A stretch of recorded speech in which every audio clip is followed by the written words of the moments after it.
Good afternoon, Council, and I'm going to call the meeting to order. Any conflict amongst any of the council members here tonight? Seeing none, I'll need a motion to adopt the published agenda on this. You get a motion, please. Councillor Bowman and Councillor Vandendolen, all in favor? That's carried. And this meeting, and we'll go, it's about a zoning amendment for 27 Maple. And at this point here, we'll go right to Corrine, Assistant Planner. If you want to speak on this issue, go ahead.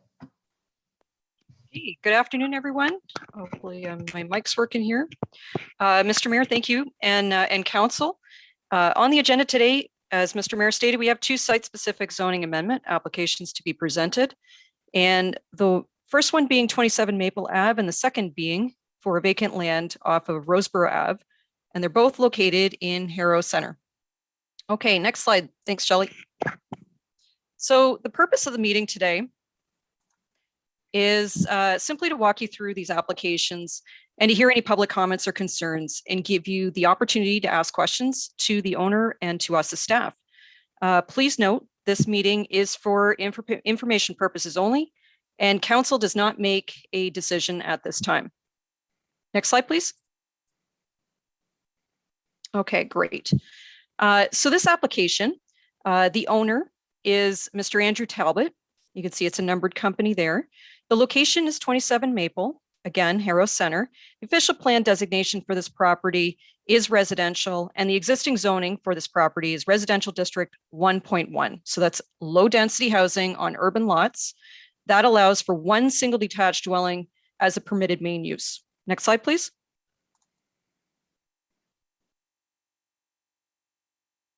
Great, thank you. So here's just a look at the property. It's highlighted in blue. Site is currently vacant.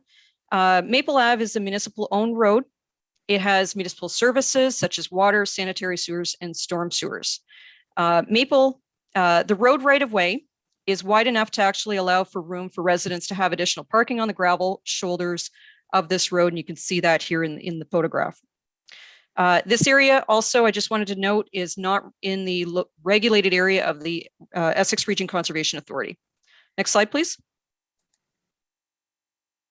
So let's have a look at the zoning that applies to the overall neighborhood. So in this air photo, you can see a large yellow area that delineates properties subject to the residential R1.1 zone. This zone's main use is for single detached dwellings as the main use only, okay? The red area shown at the top of the air photo is Commercial District 2.2, which permits general commercial uses. And in this case, what you're seeing up at the top there is actually the downtown Harrow district. The gray zones and green zones at the bottom of the air photo is the Harrow High School and the Harrow Fairgrounds, and those are zoned institutional and green districts. Maple Ave is an older neighborhood of Harrow, and again, it's composed mostly of single family dwellings.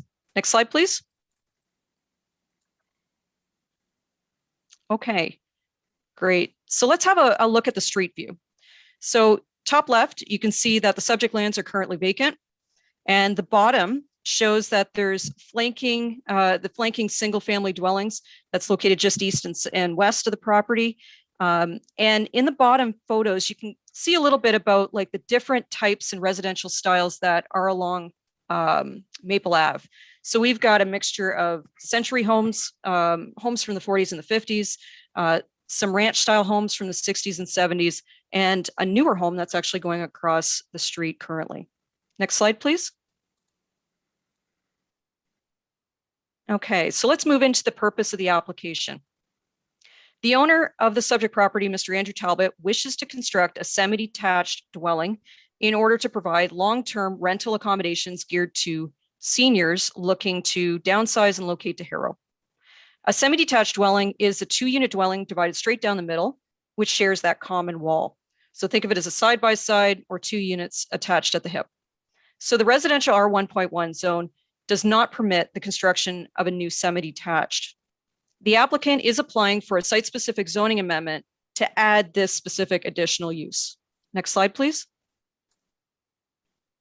All right, here's a picture of the site plan And just a few items I wanted to note for you. You can see the perimeter of the property in green, and you can see a building envelope, okay? The applicant has demonstrated that where the rear and front and side yard setback requirements are. And then he has placed the semi-detached there showing where it says 3,300 square feet max. So you can see that that fits well into those required yards. The property is 66 feet by 132 feet, which meets the minimum lot size requirement for an R1.1 zone. So the reasons why landowners wish to construct semi-detached homes, it allows them to maximize the buildable area because one side yard is actually eliminated because of that shared wall. One structure allows for reduced costs, and there is demand for less outdoor amenity space because it seems like nobody wants to cut grass anymore. So they're all looking for smaller yards. So that's the site plan that's been laid out. You can see Maple Ave being on the right-hand side. Next slide, please. So you can see here, the owner has provided some side views, which demonstrate the efficient use of space for this specific lot size. Top left photo is the street view, and the driveways and garages would allow for one parking space each. So that's two parking spaces for each unit. So one in the garage, one in the driveway. Although the owner is proposing to construct the semi-detached structure with a basement, he has stated that there is no intention to build a second dwelling units within that basement. Okay, which brings us to the next slide, please. Okay, so let's talk about the second dwelling unit bylaw for a moment. As you know, second dwelling units have been permitted within single family dwellings in the R1.1 zone for some time now. This allowed a single family dwelling to have an extra dwelling unit within it, provided that there was no outward indication of that second dwelling unit. So what you would have is a common entrance, and then you open up the door, and then you would note that you would walk downstairs to a second dwelling unit, for instance, or upstairs to another dwelling unit, okay? So just as we had passed an amendment this year to council that you approved for second dwelling units actually also being now in an accessory structures with making sure that they satisfy specific provisions that have been set in the bylaw. So in R1.1 zones, a second dwelling unit can be located either in the house or in an accessory structure, but not in both. Okay, so just keep that in mind. If council considers the site-specific amendment today, this could provide the owner with the opportunity to construct a second dwelling unit within each side of that semi-detached structure. That would be a total of 4 dwelling units on the subject property. But council may, however, choose to limit the density of the site to 2 dwelling units only. That's the side-by-side for the semi-detached only, okay? That means that no second dwelling units would be allowed in the basement, okay? So you have that opportunity to put that restriction on there. As the owner wishes to market these units to seniors, though, for accessibility reasons, no units are intended for the basements, and therefore no second dwelling units are proposed at this time. If there is a concern for an increase in the future density, then again, council can make that restriction on any second dwelling units. One item to note, as second dwelling units are permitted as of right now in an R1.1 zoning district, a semi-detached with that restriction would still keep that density to the existing zoning bylaw currently right now, okay? So semi-detached with that restriction of no second dwelling unit would not technically increase the density allowed for this property. Next slide, please. Okay, so through staff assessment of this application, we can report the following adherences to policy. Starting with the PPS, the provincial policy statement. It promotes residential development that is appropriate, affordable, and a mix of residential housing types focused in settlement areas. This site is located within the core settlement area of Harrow. It supports intensification to achieve cost-efficient development patterns, efficient use of land, infrastructure, and public service facilities. The site has access to all municipal services. The lot is of a size to support the proposal, and as well is in close proximity to the downtown core and amenity areas. The PPS further states that it needs to provide for an appropriate range of mix of housing options and densities to meet the current and future residential needs. This proposal does support the need for increasing density in the core areas, like I mentioned, and it will help satisfy a need for long-term rental options. Okay, moving over to the Town of Essex official plan. It has policies that this proposal will satisfy as well, stating that there needs to be, you need to promote development that complements the unique cultural features and established character of a neighborhood. This property is located within an older district of Harrow. There are a mixture of range and housing types, from earlier gabled homes from the 1900s to the 40s to ranch styles from the 60s and 70s all along the street. There is a new home being built right opposite from this property. And this area has not been identified as a historic district. It is a mixture of housing types from each decade, but this would be the first example of a semi-detached on the street. The OP also supports development in Harrow through appropriate infill and redevelopment where permitted uses include, and this is important, it does state for semi-detached dwellings, provided that building footprints, setbacks, and building heights are generally consistent with the existing neighborhood character. As shown on the site plan, the owner will comply with all other zoning provisions and requirements. Next slide, please. Okay, so to note, the reason for this application was to build a semi-detached for accessibility reasons, that the target is to rent to seniors, and that they do not wish to have a basement unit because of the barriers of stairs.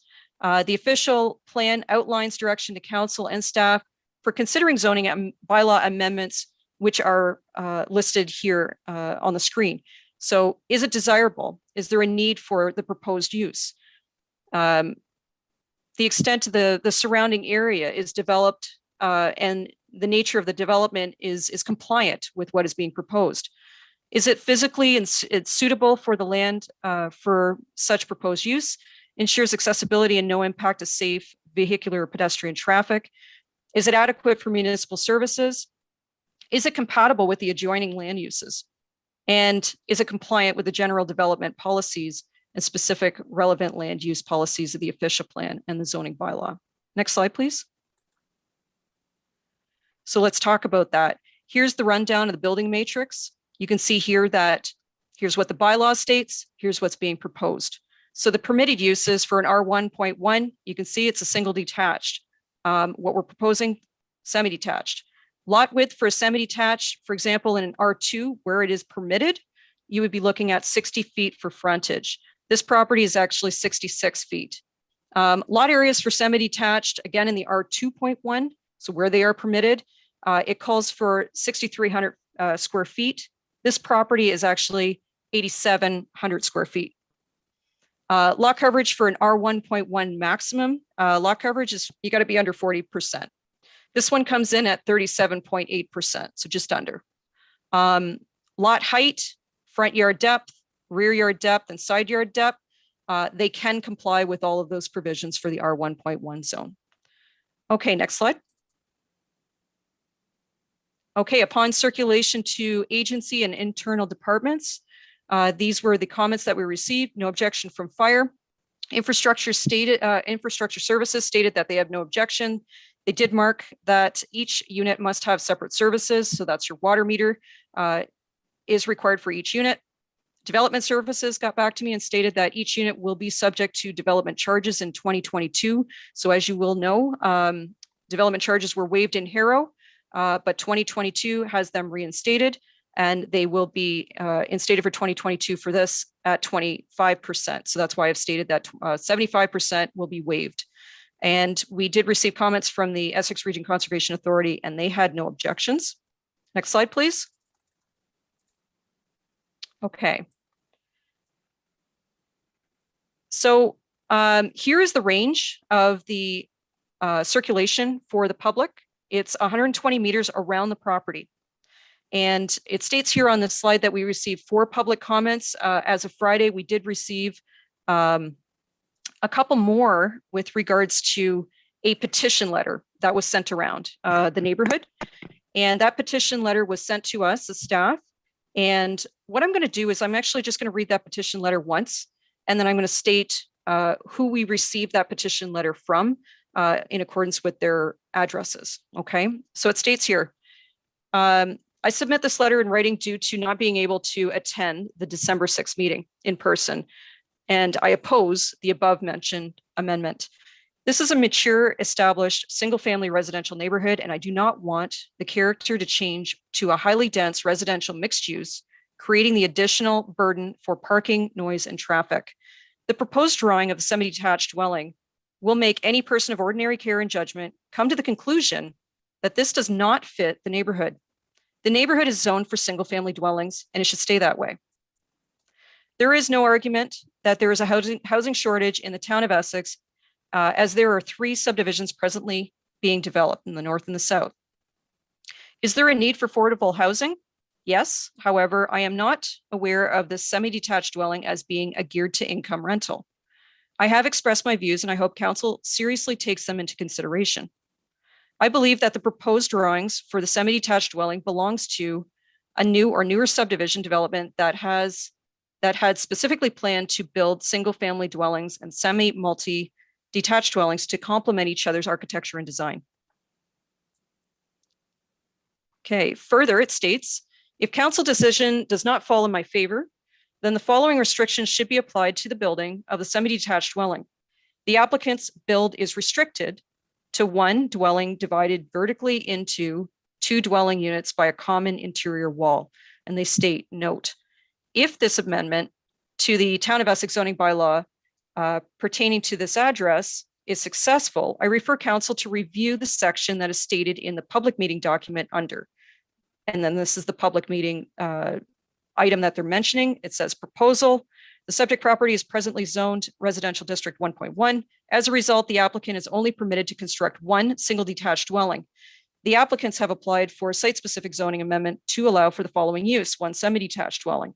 A semi-detached dwelling is defined as 1 dwelling divided vertically into 2 dwelling units by a common interior wall. A second dwelling unit is also permitted with a semi-detached dwelling unit or an accessory or ancillary building for a total density of 4 dwelling units at the subject site. The proposal, as presented, only identifies 1 semi-detached dwelling for a total of 2 dwelling units.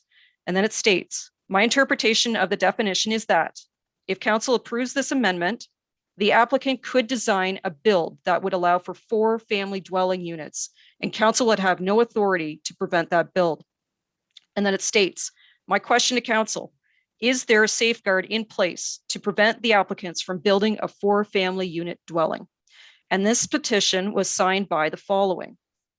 So we have 9 properties, 56 Maple, 50 Maple, 22 Wellington Street, 64 Maple Ave, 38 Wellington Street, 63 Maple, 64 Maple, 32 Maple, and 41 Maple that signed that petition. A resident at 21 Maple also added these comments. I am writing to state that I oppose the above mentioned request to a semi-detached dwelling to go on this lot. I live beside this location at 21 Maple Ave, and I don't feel that the building like this would suit the neighborhood. This is one of the older sections of town, and these are all older homes made up of single-family dwellings that have proven to be safe, quiet, a quiet block that I ask it to stay that way. I am not sure the street would appreciate increased parking and noise that would come along with the double unit building. Andrew Talbot has been a wonderful property owner and has taken great care of his lot. I am hopeful he will build a single dwelling home instead that would fit more with the rest of the homes on Maple Avenue. I do realize that there is a lack of affordable housing in the town, but I don't believe this 2-unit dwelling is considered to be a geared to income building. I feel a dwelling that like this would be better suited for a more newer development area, such as the current subdivisions being built around Harrow and Colchester. I ask that council consider my request as a long-term resident on this street. And lastly, one last comment. Resident at 32 Maple. I submit this letter in writing to ensure that my voice is heard. I am unable to attend the Zoom meeting on December 6th. I oppose the amendment to the current bylaw. I have spent a lot of money and time to increase the value of my single dwelling home, and this should impact the surrounding single dwelling homes in a positive way. I am concerned that a new build on a semi-detached home does not fit in the well-established character and value of current homes.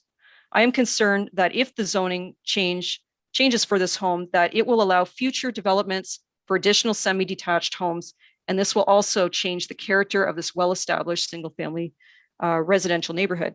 I am concerned that the proposed semi-detached home will create parking issues and congestion in the neighborhood. I am aware that there is a housing shortage of affordable housing, but do not believe that the intention of this build is to provide a solution to this. I am fully in support of a single-family home built at this location, but feel that a semi-detached home is more appropriate in an area that is already zoned for this type of build. Okay, that was a mouthful, sorry. I'm losing my voice. Next slide, please. And the final slide. So here are the next steps from here. A bylaw to amend the zoning for 27 Maple will be prepared for council's review and a decision at the next council meeting scheduled December 20th. At that time, council, you will have the following 4 options for consideration. You can approve the application as presented, allowing one semi-detached dwelling as a main use at 27 Maple. Or you can approve the application for a semi-detached structure with a restriction that second dwelling units be prohibited. Next, you can deny the application based on the proposal not meeting the policies of the PPSOP or general provisions of the zoning bylaw. You can defer the application, requesting further information or clarification from the owner or from us staff. All persons requesting to be notified will receive a copy of the decision. There will be a 20-day appeal period that will take effect upon the decision being made. And at this point, I will turn it back over to you, Mr. Mayor. Mr. Talbot is joining us to speak further on this item and answer any questions from council. And we also have several delegates from the public patiently waiting potentially to speak on this issue also. Thank you. Thank you, Corrine, for the presentation. And at this time here, I think I'm going to turn it over to Mr. Talbot right now, if he wants to put his input in, and then I'll turn it over to council for any questions. Oh, yes. First, I'd just like to introduce myself, Andrew Talbot. I've been a Harrow resident for 46 years. I'm not from Toronto. The owner of that property is not from Toronto. I did hear some rumblings about that this weekend, that people thought that the owner was from out of town and didn't really care about this town and just wanted to make money. I just wanted to clear that up right off the bat. My father and I have been renovating houses in town for the last few years. I believe we're up to 6 or 7. I prepared a couple PowerPoints, but I didn't get them in on time, so they weren't vetted to be able to be online. So I sent them to you, council, personally, so you guys can see them on your own time. Basically, the first 2 on the first PowerPoint are 2 houses that we fixed up. You may know, I'm sure you've probably heard of a couple of, or one of them for sure, because there were some issues with the property before we purchased it. There was some feral cat problems and the complaints about yard and things like that. I find that when we do purchase these houses that nobody lives in or nobody wants to buy, and we start working on them, the neighbors all come and they appreciate it. They look at it while we're doing it, and then they want to come back when we're finished, and they're really happy because it helps with the way everything looks. Basically, with the PowerPoint as well that I sent you, I had some of the pictures taken on the street. Corrine has already basically gone over that to me, the houses that are over there there are a lot of different architect and things like that. And I don't think that putting the semi-detached in is going to draw away from the houses that are already there. The one across the street definitely is, he's putting a big addition on there, 3-car garage. He's going to do a nice job. I have no issue with that. But it's definitely going to be different from what's already there. The one next door is a single floor. The one on the other side is, I believe it's a raised ranch. Across the street, there's a couple of different farmhouses, older farmhouses.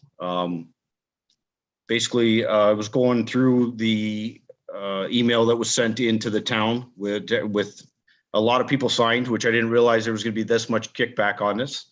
I had talked to a few people over there and they didn't have any issues with it when I spoke to them personally. It seems now some of them do, which that's fine. That's what this is all about. My whole intention is to have it accessible and I want to have it on one floor. I believe I spoke to the people that worked at the town and they told me that I could go and do the second dwelling unit in a unit and I would bypass all of this, but I didn't want to do that. I wanted to have a single floor for accessibility and I want to rent to the 60 plus. And that's pretty much why I'm trying to do it like this. As far as having more noise and traffic, personally, if you put this up, if you approve this and I put this up, you're going to have probably 2 to 4 people living in there total, which would mean most likely 2 vehicles, possibly 4. If I were to actually put a single family home up there, I could finish the basement, put 2 bedrooms down there. You could have 6 to 8 people living in there. And if they're all above 16 years old, they could have all their own vehicles. You're now looking at double that amount of vehicles on there. Where what I'm proposing, there's no way that could ever happen. So I think that I don't agree with that at all, that part of it. Somebody put on there that possibly geared to income. That is not my intention. If the residents around there would like geared to income, they can get a hold of me and discuss and we can look at that, but that is definitely not my part of my proposal at all. That's pretty much it. I don't, if there's any questions or anything you have, I can do my best to answer. Thank you, Andrew. I'm going to open it up for any questions to Corrine or to Andrew. So I'll leave it up to council. Any questions? Seeing no questions at all, Andrew. Well, at this point here, then, we're not going to make a decision tonight. That's for sure. It's going to 20th, I believe. December 20th is the date it comes back. Okay. So we received your information. We received a lot of correspondence back. So we'll go through that correspondence. I think all council members have already read the correspondence coming back. So at this point here, Andrew, it'll be the 20th before we make a decision.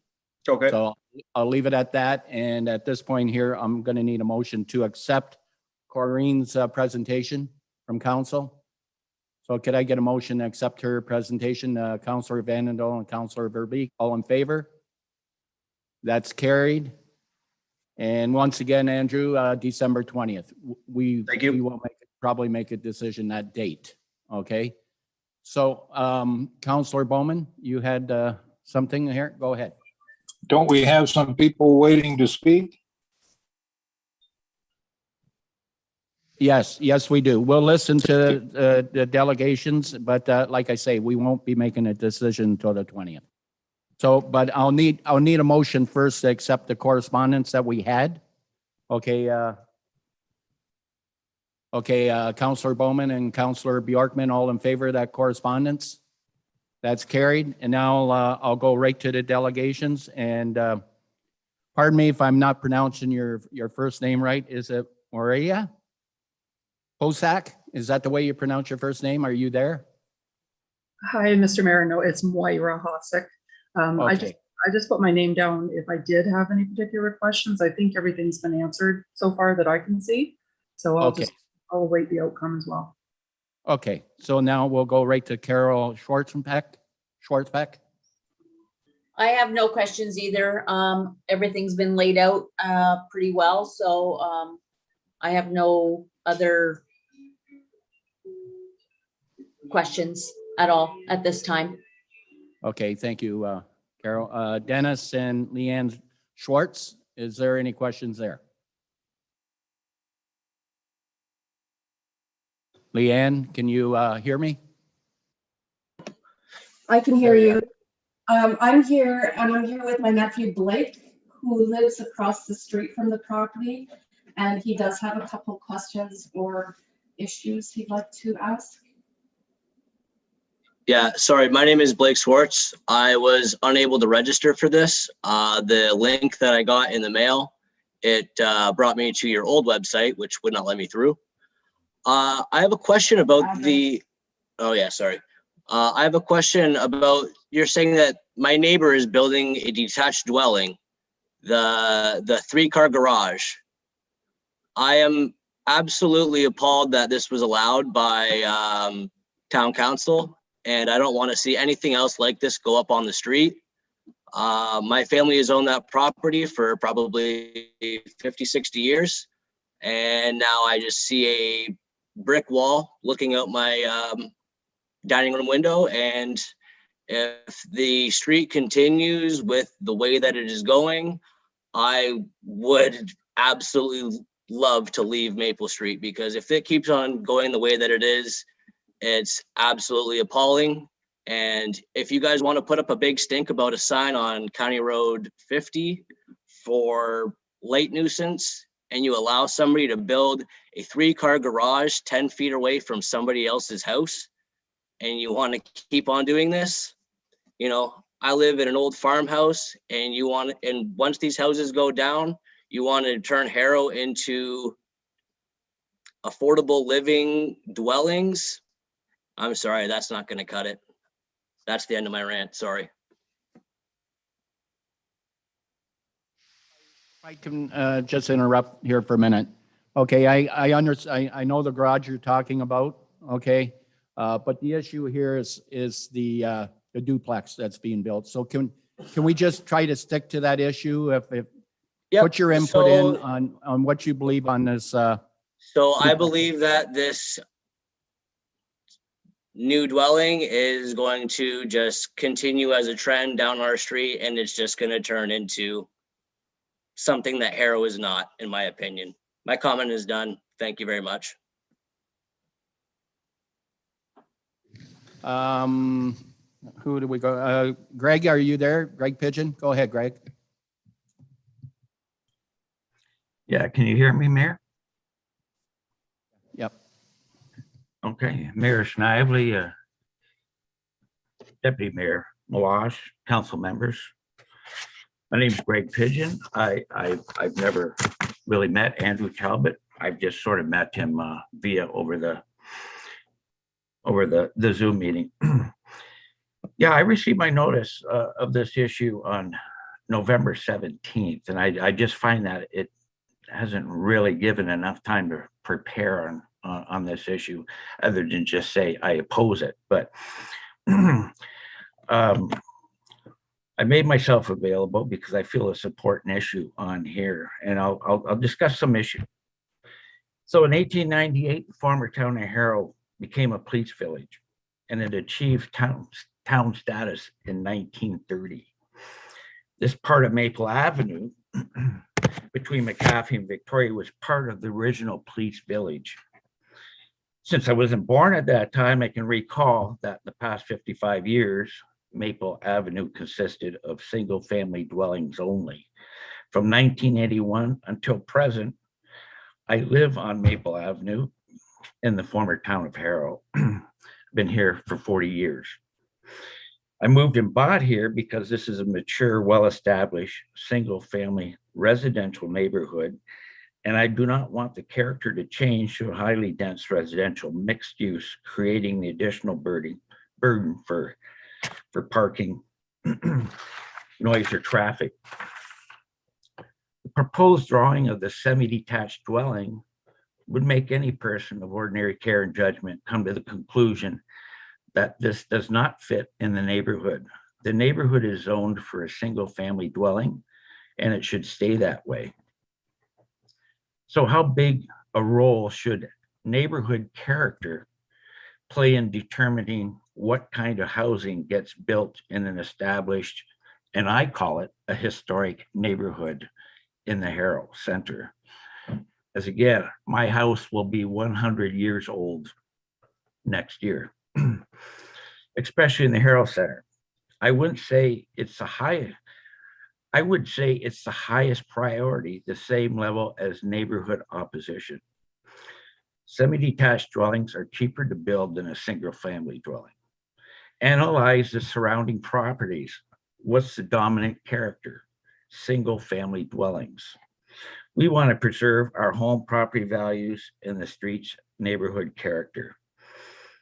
I think the build is on speculation, build on how much I can get for once it's completed. Just because these builds are new and trendy, some people think, oh, this is a good idea, let's build one. Let's be part of that trend. Well, trends only last for so long.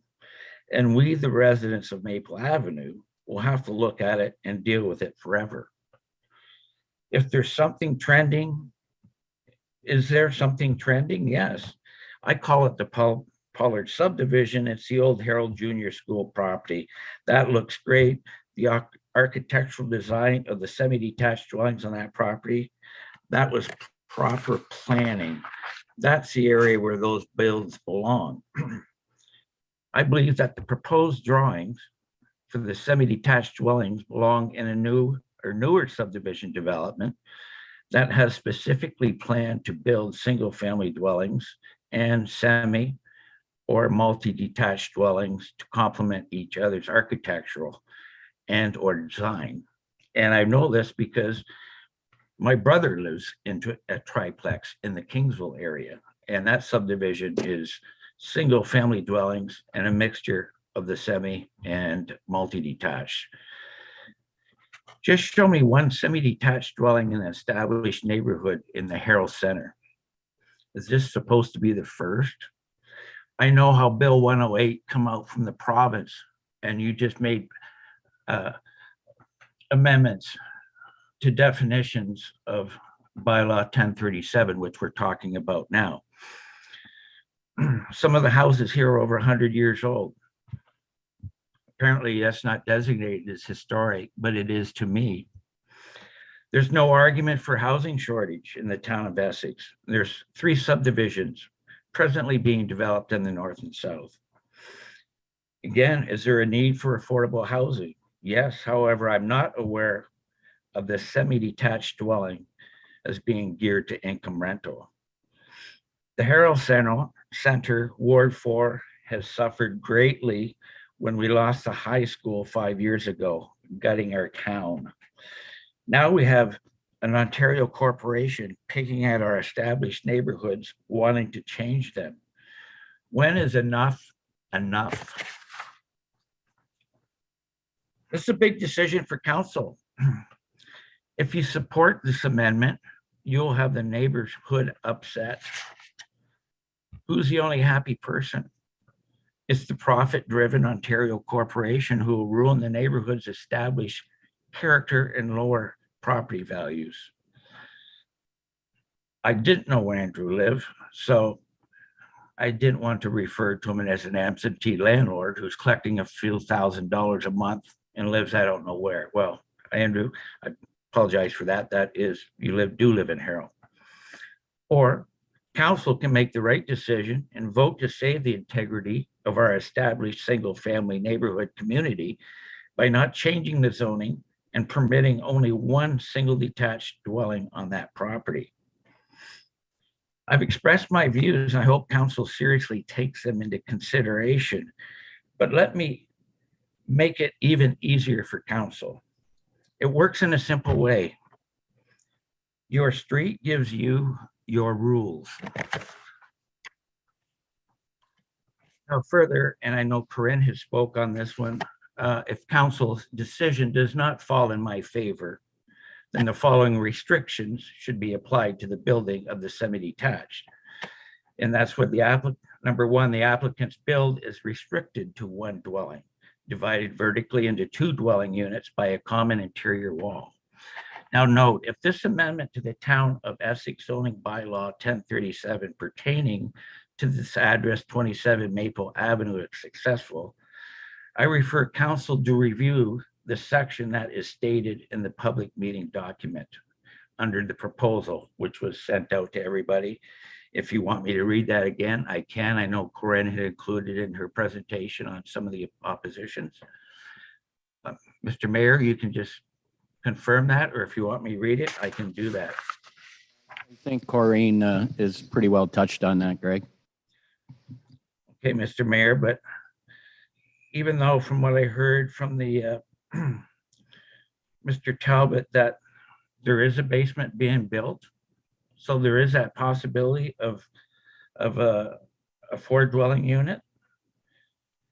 I understand that once you amend, if you decide to amend this bylaw 1037, that you would have no authority to prevent that additional 2 dwellings.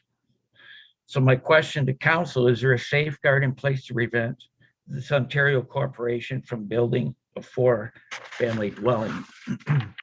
And second, 1 on-site parking space is provided for each dwelling unit. I'm going to have Lori answer that. Lori, go ahead. Thank you, Mr. Mayor. Yes, there are actually provisions that could be put in place should council choose to approve the zoning bylaw amendment to limit the density to a maximum of 2 units, thereby prohibiting second dwelling units from being constructed either detached or within the main dwelling itself. So there are parameters, Mr. Pigeon, to limit the density to just 2 units. So my question to you would be, if the builder decides to sell to another individual, would that individual be allowed to increase that to a 4-family dwelling? Through you, Mr. Mayor, to you, Mr. Pigeon, actually, it's tied to the property. So those zoning regulations are not tied to a property owner, but rather to the zoning that is tied to that property. So any site-specific amendment stays with that property in perpetuity. Okay, thank you.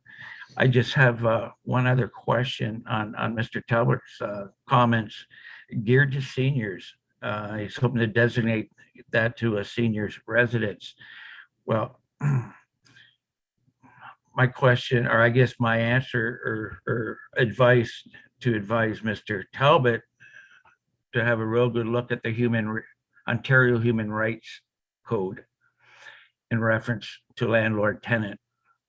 If you're just saying you're geared to seniors, well, it's fine if you got someone already lined up to rent that. But if you don't, and you have applications and they're overlooked, you could find yourself in some type of hearing on that too. So that's just a free advice. Greg, anything else, Greg? That's the end of my presentation. Thank you very much. And I just want to give credit to council for purchasing the Harrow High School. Thank you kindly. Okay, thanks, Greg. I'm going to open up to council if they have any questions to any of the delegation here this evening. Councillor Bondi, go ahead. Thank you, Mr. Mayor, through you to our delegation. And first, a question to planning. I think in this term of council with the R1.1 zoning, I think we've allowed 1 or 2 applications to pass in Ward 1, like the gorgeous Brockman home, and a few in Colchester Village. Like we've changed the zoning in Ward 1 and in Ward 3. I just want clarification on that. Is that true?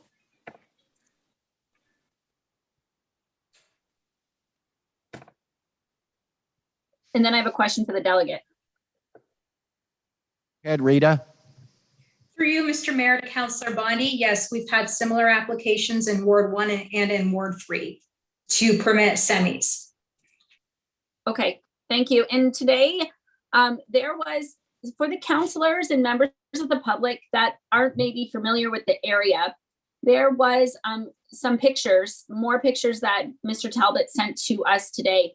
I'm wondering if there's a way we could do a screen share and get a better look at the street, particularly for the members of the viewing public. And to Mr. Blake Schwartz, council had nothing to do with approving that garage. That didn't come to us. So I just want to make that clear that it does look out of character.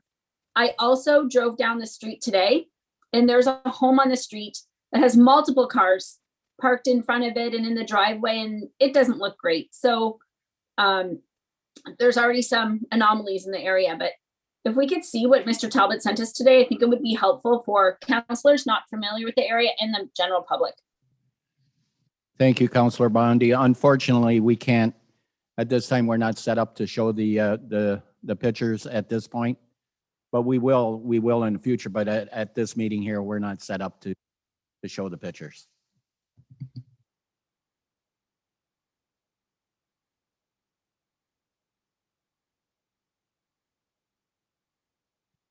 Anything else, Councillor Bondi, or no? Nothing? Anybody else from council? Nobody else? Councillor Verbeek, go ahead.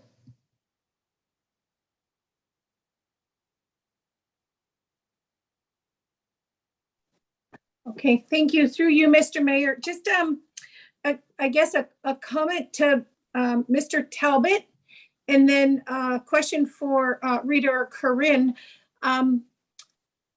Before I heard from the residents in the neighborhood, before I started, I thought this was wonderful, and I thought, you know, my dad is one of 18 kids, and they're all aging, and they would kill for an opportunity for a place like that, close to, you know, to still stay in the neighborhood and be close to all the amenities.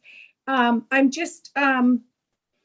wondering about the neighbors that are concerned. This looks like a beautiful building, and it you know, it kind of sits in between I see the pictures of the houses on either side, and it looks like it would fit in far more than a giant home, which is my question to Rita or Corinne. Like, say he wanted to build like a great big mansion to the max that the property allowed, a big 2-story, you know, and put a family that, like mine, that has, you know, at times 9 people living in my home. Could that property be used in that way? And would the neighbors find that more suitable than what looks like that nice, tidy, you know, duplex that or side by side that he's proposing? I'm just curious. Go ahead, Rita, you can answer that. Through you, Mr. Chair, to Councillor Verbeek, absolutely. The applicant can build a single detached dwelling that could be upwards of 32 feet in height. That is the maximum building height for that zoning district, so long as he meets all the other building regulations for that zoning district.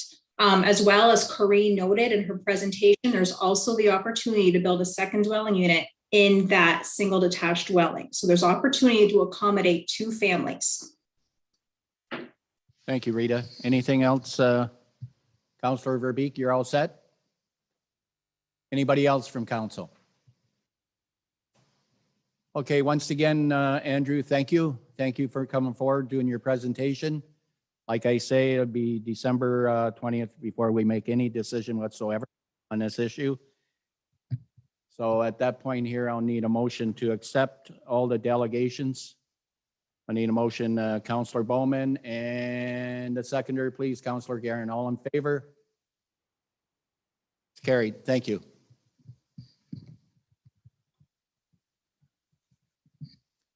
So at this point here, I guess we'll move right into our second zoning, and that one there is 2151 Roseboro.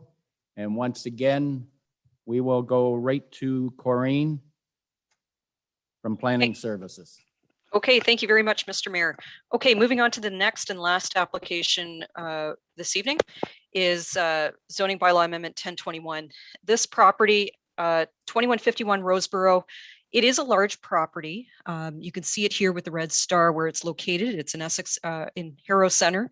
It's 3.89 acres in size. It's industrial lands located on the west side of Roseboro. The official plan designation is industrial, and the existing zoning is manufacturing district M2.1. And it also has existing right now a site-specific zoning amendment that was placed over this property, and it allows for multiple like industrial plus some multiple commercial type uses. And one of them specifically includes a takeout food outlet or a drive-through restaurant, but it specifically states that it needs to be on a corner lot. So that's section 28.1.33 in the zoning bylaw. So next slide, please. Okay, so let's zero in on the property a bit more here. It's an interior lot, as you can see. It's located on that west side of Roseboro, and this is a municipal roadway. The property is serviced by municipal water. It has sanitary sewers and has access to storm drainage. This site is not located within the Conservation Authority's jurisdiction. And let's dive into some details about the property on the next slide. So here's a screenshot of the zoning bylaw for this neighborhood. The areas shown in blue are the M2.1 manufacturing districts. The red area to the north is municipal parkland. So that's the soccer fields and the sewage lagoons. The yellow area at the bottom of the screen is designated for future residential development. And just north and south of the subject property actually contains existing residential properties with existing single family dwellings on them. So it just kind of gives you a little bit of an idea here. The big blue area, that's all industrial lands. Next slide, please. Okay, just a cleaner view of the neighborhood. A few items to notice on this slide, though, is those existing residential lots flanking the subject lands. You got Atlas Tube across the street, and you got the Selleck industrial property just to the south there, and the Loricon industrial subdivision at the bottom of the screen there, and those vacant properties for industrial. Okay, next slide, please. So this brings us to the purpose of the application, which is to add a site-specific zoning use, which is one sit-down restaurant on an interior or non-corner lot. The current zoning for this site, M2.2, it does allow a generous range of uses, starting with industrial uses such as building materials, recycling centers, to motor vehicle salvage operation. This property, however, has that site-specific zoning amendment previously that was added to it that actually allows more additional uses. Some that are commercial uses such as a school or commercial school, day nursery, and specifically that restaurant exclusively on a corner lot. So additional permitted uses, like I stated, they're wide ranging, but this specific site-specific zoning amendment is specifically for that restaurant. As you can see, it's not on a corner lot. This required specification basically was to alleviate any traffic congestion generated for takeout restaurants. So think about a Tim Hortons located usually on a corner lot or whatever to allow that flow through drive-through lanes. This is proposed for a sit-down restaurant. And they basically want to do this just to cater to the employment lands that are all around them. Large employment lands such as Atlas Tube and so forth. And they can also help cater to the patrons that are going to be using the municipal park just down the street. And all this is within walkable distance to this property. I'd like to note, though, that all other M2.2 listed uses, including those previous site-specific uses, would still remain permitted on the subject property. We're simply just adding this additional one. So a sit-down restaurant on the interior lot is only requested amendment today. Okay, next slide, please. Okay, so I'll walk you through the site plan here. This is the overall development proposed. It is a large manufacturing industrial property, as you can see here.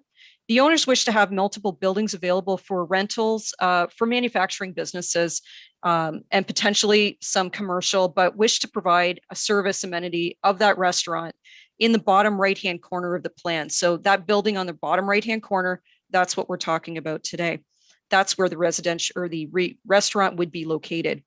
This location would be visual from the street, have parking up front, and would be easily accessible for the employees in the nearby businesses and in walkable distance also to the parkland.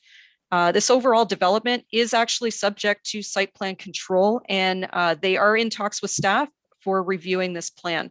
Part of the site plan control agreement or review process would deal with things like traffic studies, stormwater management, and other studies that would be involved in that process. So today, just simply an added extra use for the restaurant. for a sit-down restaurant. Next slide, please. So through our policy assessment, I'll just run through how this policy or this proposal would meet the provincial policy statement. It states that planning authorities should promote economic development and competitiveness by providing an appropriate mix and range of employment, institutional, and broader mixed uses to meet long-term needs. It also states that providing opportunities for diversified economic base, including maintaining a range and choice of suitable sites for employment uses, which support a wide range of economic activities and ancillary uses, and take into account the needs of existing and future businesses. County of Essex also states support and promotes public and private development and reinvestment in the primary settlement areas, which Harrow is. It promotes opportunities for job creation by attracting and maintaining industries and businesses closer to where residents live, work, and play. Next slide, please.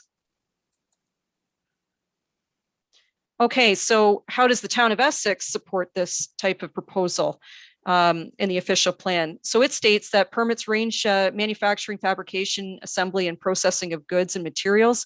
It also states that it says also permits the establishment of commercial uses that are supportive and incidental to or normally associated with industrial uses. So you can have that combined use.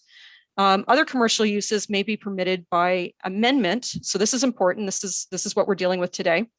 So other commercial uses may be permitted by amendment to the zoning bylaw if the town is satisfied of these 2 points. Commercial use has similar requirements or characteristics to the industries permitted in the area in terms of its land requirements or potential for creating adverse effects. And 2, the site for the proposed commercial use is such that its development will not negatively impact on the activities of the existing industrial uses in terms of their operations and expansion opportunities. So we have a restaurant that would act as an amenity or service to surrounding employment lands and would not impact those industrial uses from expanding, for instance. A sit-down restaurant is not considered a sensitive land use, such as a residential use. So there wouldn't be the requirement for buffers or setbacks from any negative impacts that you might experience around industrial use. Okay, next slide, please. So in our official plan, it actually lists how we as staff and you as council would assess an application like this. And this is just the run through list, just to kind of reflect on when you're making a decision on an amendment. So is it desirable for the proposed use? What's the extent of the surrounding areas and the development and the nature of the development? Is it physically suited for this type of use? Does it ensure accessibility and that there's no impact to vehicular or pedestrian traffic? And what's the adequacy of municipal services?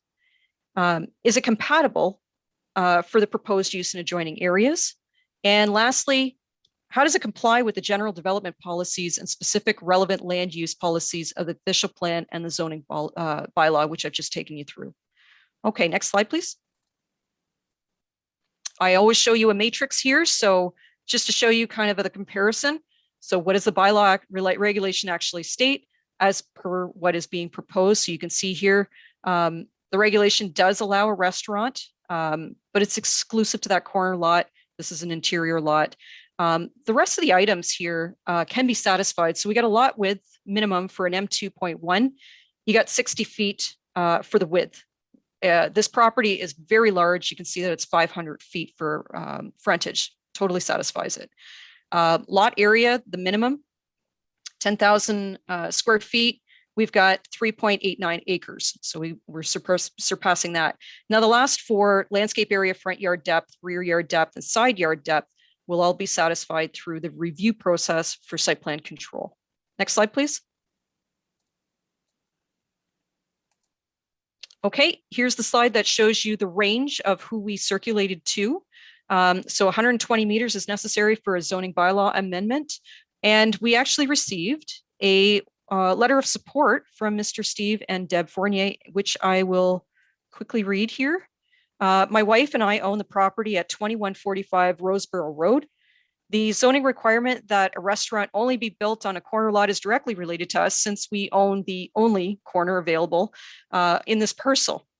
We have no intention of selling our very purposely built home, and we would welcome a restaurant close by. We fully support the amendment to allow this restaurant to proceed on a non-corner lot and look forward to being patrons. Next slide, please.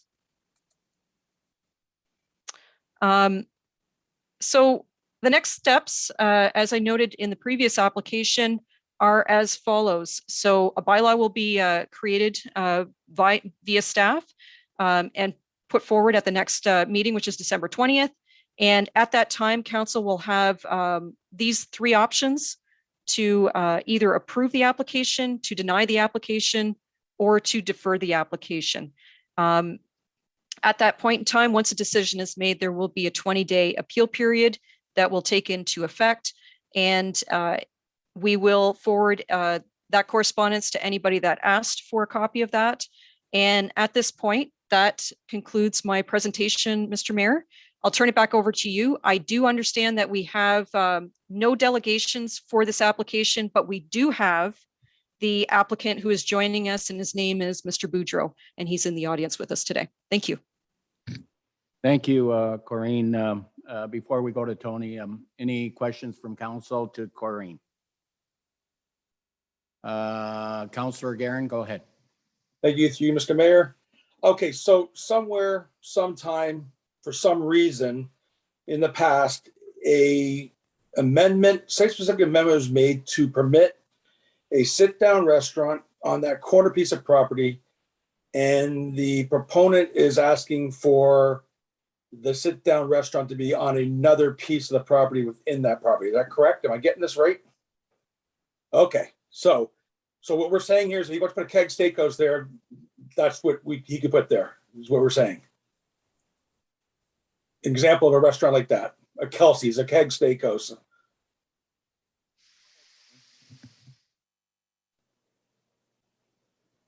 Go ahead, Corinne. Okay, thank you, Mr. Mayor. So through you to Councillor Guerin,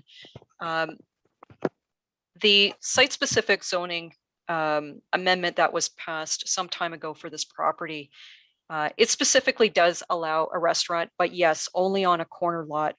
So as you can see, this property does not sit on that corner lot. And if you decide to pass this, because it's on that interior lot, there would be no restriction as to what type of restaurant it would be. The zoning bylaw does not go into explicit detail on that. It would simply be a restaurant. So Mr. Boudreau can probably speak to this a little bit more as to if he has, some discussion, but I can't elaborate on what type of restaurant it would be. It would simply be a restaurant and limited to the existing structure itself for size, for instance. Does that answer your question, Mr. Guerin?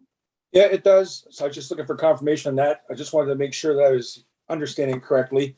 So the question that's going to be put forth to council of the day is whether we feel that a restaurant is a similar use to what is permitted in that area already. And whether or not we want to take a commercial business outside of a commercial zone and moving into an industrial zone. That's basically what we're being asked, right?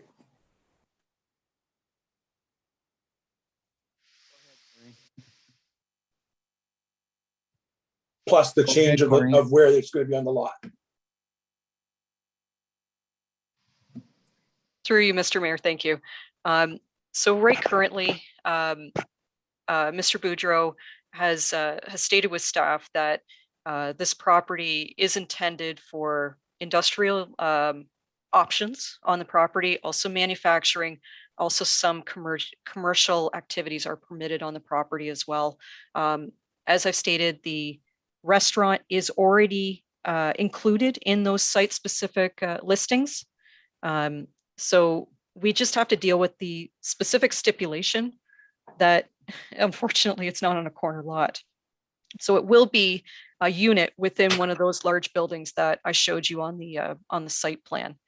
So I know that we do have Mr. Tony Boudreau with us, and he can elaborate a little bit more, perhaps, Councillor Guerin, on that. And okay, I understand. I'll Thanks. defer to that. Thank you.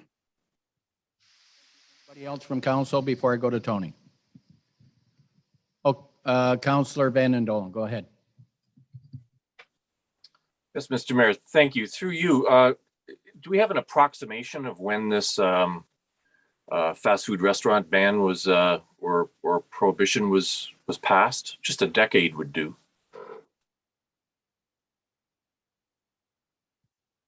If you can answer that, go ahead.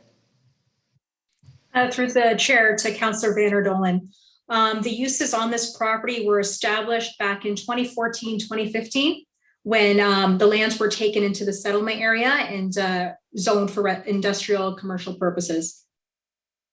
Okay, thank you. So, I mean, just to extrapolate a bit from what Councillor Guerin was saying, the way I'm taking this is that back in 2014, this prohibition was placed on the property to prevent one of those high traffic installations like a McDonald's or a KFC or something like that. But to me, this looks more like a backstreet cafe in Windsor, you know, near the Windsor Assembly plant, which is very much like this. I don't see that as a really a major change.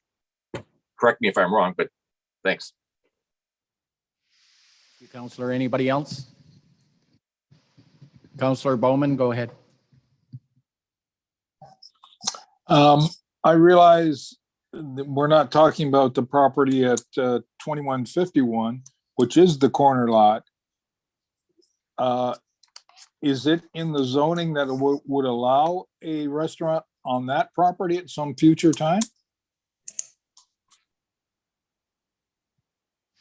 Rita, if you can answer that, go ahead. Through you, Mr. Mayor, Councillor Bowman. So the permitted uses on the corner lot would be the takeout food outlet and the drive-through restaurant. So a sit-down restaurant would not be permitted on that lot. Thank you. Anybody else? I guess, Tony, if there's any questions for Tony from council.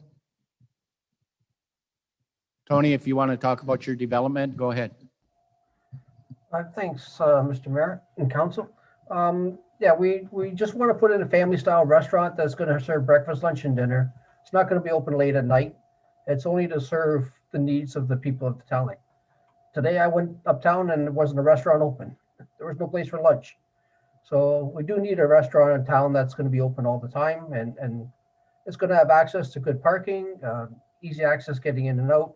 And I really think it'll serve the development well to have that restaurant up front.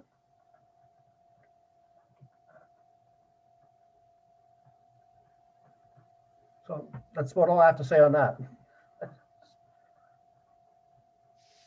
Tony, Councillor Van Dolen, you had something further? Go ahead. Just a question through you, Mr. Mayor, to Mr. Boudreau. Could you tell us how many of these 6 units are potentially leased already, and maybe what the potential value of the entire development is? I mean, it's a very nice development for the town. We're probably going to be in the $2 million range. The section to the south, which is the 3 buildings that are tied together in the office, that's going to be our new office for our construction company and a place to store our equipment. The buildings in the back, I don't have leases for yet. The building up at the front with the restaurant and the other shop we're ready to sign leases for that right away. We want to get going with that because that has to be up by the fall. Thank you. Glad to see this. Anybody else for question for Tony? Or okay, seeing none. Thank you very much, Tony, and looks like a nice development. So thank you. At this point here, I guess if there's nothing else, I'll need a motion to accept the Maureen first. Councillor Van Dolen and Councillor Bondi, all in favor? That's carried. And I'll need a motion to accept the Deputy Mayor Malash and Councillor Bowman. All in favor of that correspondence? Thank you. And I guess at this point here, there's nothing further. A decision, Tony, will be made December 20th. So I'm sure you're aware of that. Yep. Okay, thank you. So at this point here, I'll need a motion to adjourn until our regular council meeting. Deputy Mayor Malash and Councillor Bjorkman. All in favor? That's carried. Thank you. See you at 6 o'clock, rest of council. Thank you.